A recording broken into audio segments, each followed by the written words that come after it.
Hello and good morning. First of all, I would like to thank the executive team of the conference from Dawan University. I would also like to introduce my team who have done this research project as Mr. Mehdi Dehwani Nejad, Miss Leili Keshavarzi, and me, Hamid Reza Mashayekhi, a member of staff from Physics Department here at Shahid Bahanar University of Kerman. We are reporting the possibility of a 3D object holography using two object beams in addition with a reference beam. In this experiment, a laser beam was split into three beams using two beam splitters. After expanding the beams, one of the beams was directed to the photographic plate as reference beam. The other two beams were shined onto the object from two different angles using mirrors. After developing the photographic plate, the obtained hologram were placed in front of a reference laser beam for reconstructing the images. It's been observed that the virtual image of the object could have been seen from two different angles.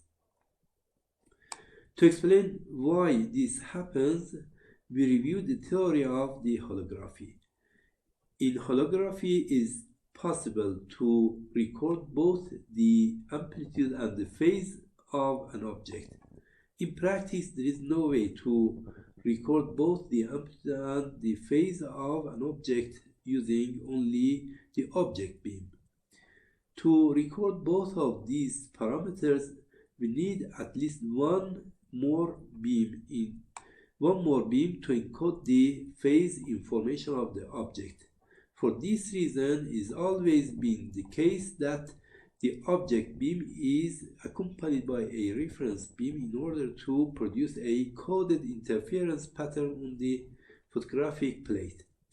The hologram of the photographic plate, once exposed to a reference laser beam, the amplitude and phase information of the object is dispersed from the hologram. The scattered beams from the hologram turn out to be two converging and diverging beams. Diverging beams indicate the virtual image of the object, and the converging beams, which can be brought on a screen, is the real image of the object. In what follows, we first explain the theory behind the holography, then we describe the experimental setup carried out to get these images. In practice, it was difficult to obtain the real image of the object on the screen. However, two virtual images of the object could have been seen from two different angles. The theory behind the holography is explained here. We represent the reference beam as a plane wave like this, and two object beams as like that. The intensity distribution on photographic plate is given by this summation of two object beams.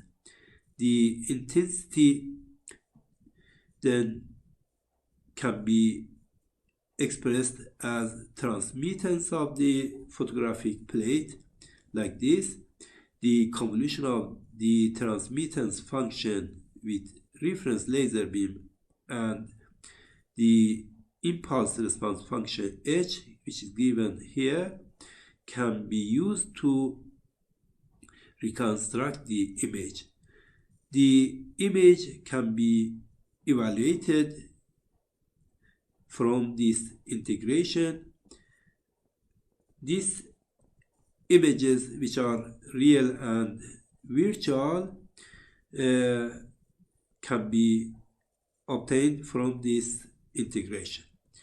The experimental setup used in this experiment is shown here.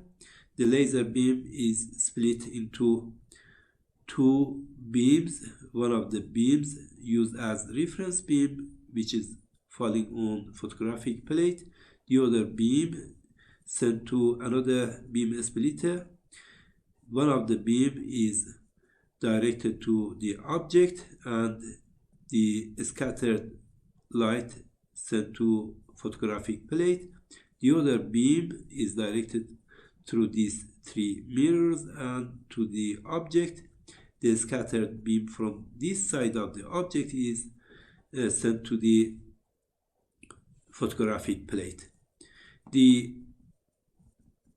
virtual image can be observed from two different angles, which is shown here, and of course the quality of these images are not very good, as we encountered with some difficulty. In practice, we found that it's possible to reconstruct virtual images of the object from two different angles as shown here. The references are used in this presentation are given here. Thank you very much for listening.